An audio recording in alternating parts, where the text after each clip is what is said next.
Baik, pertama adalah memperbaiki niat. Itu di semua aktivitas, semua amal. Tidak hanya dalam berkehidupan rumah tangga. Sholat pun juga dengan niat, bisa terjamin sholatnya baik.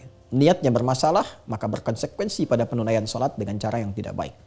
Haji, umrah, ibadah yang sangat istimewa. Tapi niat ada persoalan, maka bisa keluar dari nilai-nilai kemuliaan yang dimaksudkan.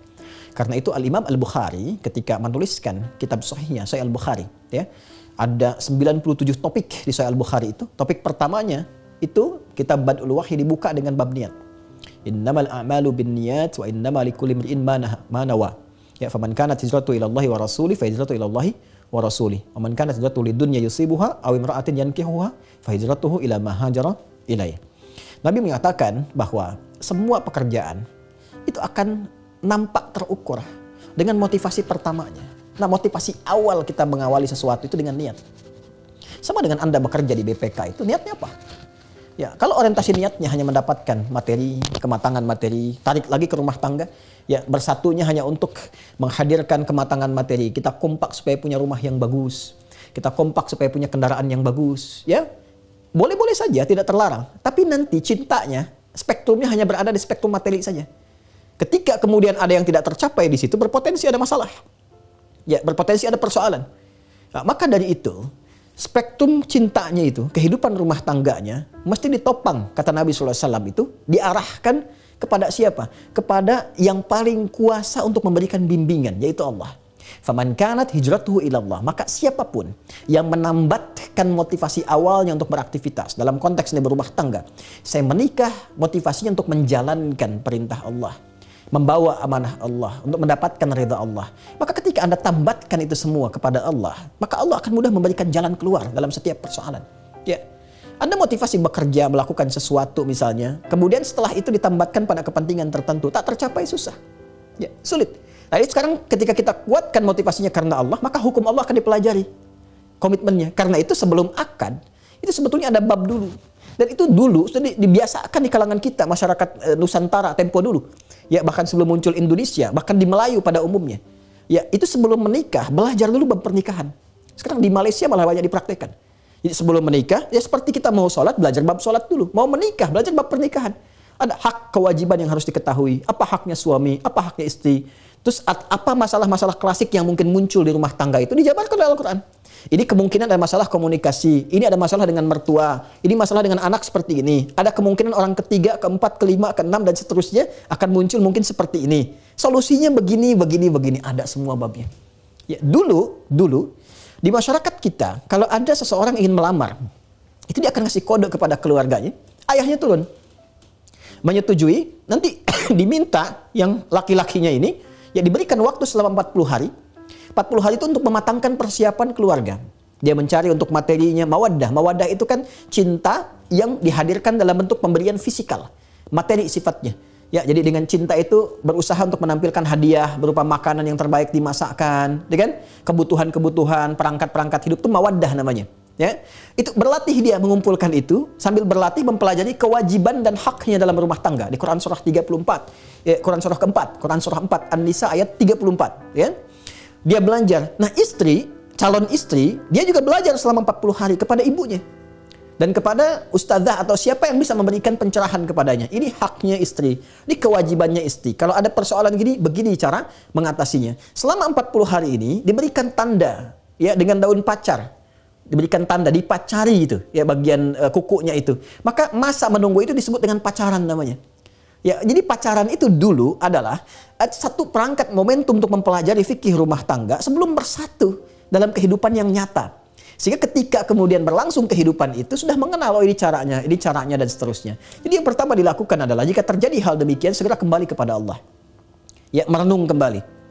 Yang laki-laki ingat bagaimana akad saat disebutkan, ya, kemudian juga yang perempuan ingat bagaimana tujuan berumah tangga itu dilakukan. Semua introspeksi dulu. Babnya di mana? Di Quran surah keempat, ayat 34 sampai 35.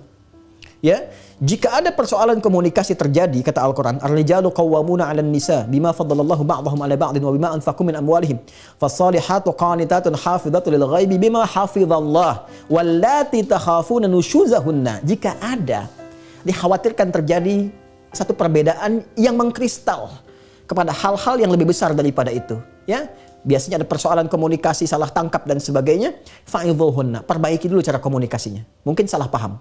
Duduk dulu, renungkan dulu. Ya, coba dilihat. Ya, kalau bahasa Al-Qur'an, ini istri kamu, ini amanah buat kamu, akan ditanya oleh Allah. Ya, ini suami, ini amanah untuk kamu, akan ditanya oleh Allah ini. Mudah bagi Allah mengamanahkan perempuan ini kepada laki-laki lain, tapi ketika dititipkan kepada pria ini, itu akan ditanya. Duduk, merenung dulu. Kalau belum ketemu cara komunikasi yang baik, kata Al-Quran, berpisah sementara. Ya, pisah ruangan dulu, renungkan lagi.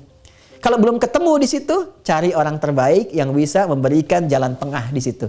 Dan siapa orang ini? Ini yang miss babnya dalam pernikahan. Ternyata orang itu adalah wali pernikahan.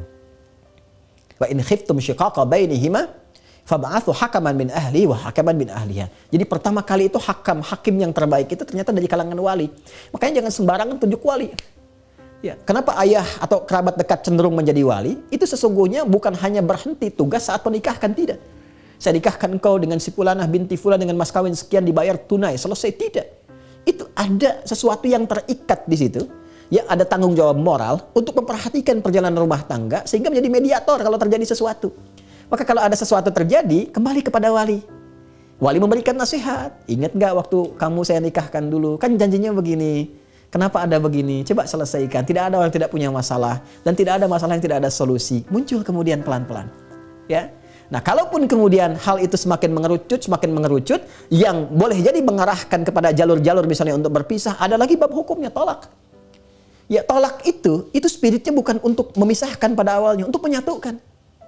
Jadi kalau sudah pakai tolak gak bisa bersatu juga, berarti ada sesuatu yang lain yang keluar dari jalur-jalur harapan-harapan berumah tangga. Maka nanti ada babnya sendiri ditolak. Dipisah dulu, ya, dalam pisah pertama, merenung dulu, ada satu rasa kerinduan tidak, rasa penyesalan tidak, dikasih 3 kali masa cuci. Kalau sudah 3 kali masa cuci di pertengahan ternyata ada keinginan untuk kembali, langsung kembali. Ya, tapi kalau 3 kali diberikan, kan sekali suci itu gak mudah. Masa haid itu kan ada masanya. Kalau 3 kali nggak pernah nanya, nggak pernah nyapa, abai dengan itu, bahkan punya aktivitas yang lain, nah itu dilihat apakah punya harapan-harapan lain yang keluar dari visi misi rumah tangga, maka muncullah bab yang terakhir untuk memisahkan, dan itu pun nanti ada batasnya 1, 2, sampai dengan 3. Nah, jadi secara singkat, 1, perbaiki niat. Yang kedua, ingat akan dihisab, bahwa keluarga adalah amanah. 2 itu. Ya. Dan yang ketiga, ini yang paling penting, pada akhirnya, rumah tangga adalah beramal soleh. Berumah tangga adalah bagian dari amal soleh. Maka pastikan semua apa yang dikerjakan soleh dan diridhoi oleh Allah Subhanahu Wa Taala. Seperti Anda sholat, seperti Anda puasa, Anda kan sholat gak mau batal. Baca Quran pengen benar. Seperti Anda baca Quran ingin benar, berumah tanggalah dengan benar. Seperti Anda sholat tidak mau batal, maka pertahankan dengan baik dan perbaiki kalau belum keliru. Ya, kalau belum benar, maka dengan itu insya Allah semuanya akan mudah mendapatkan ridha Allah Subhanahu Wa Taala. Terakhir, tutup semua persoalan rumah tangga di atas hamparan sejadah. Kalau mau saya berikan rahasia, cepat ya. Tapi ini di antara kita saja ya, di hari ini. Coba buat mihrab. Mihrab itu tempat khusus. Nggak perlu besar, ya kecil juga nggak ada masalah. Kalau nggak ada ruangan, hamparkan sejadah. Sehamparan sejadah.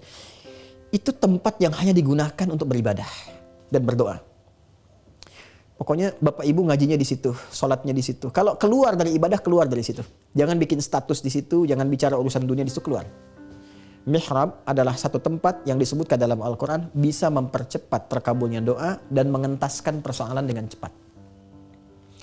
Bisa mempercepat terkabulnya doa, mengentaskan persoalan dengan cepat. Maryam punya mihrab.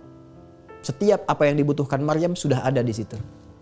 Nabi Zakaria punya masalah, kata orang gak mungkin punya keturunan karena istrinya, divonis monopos dan mandul.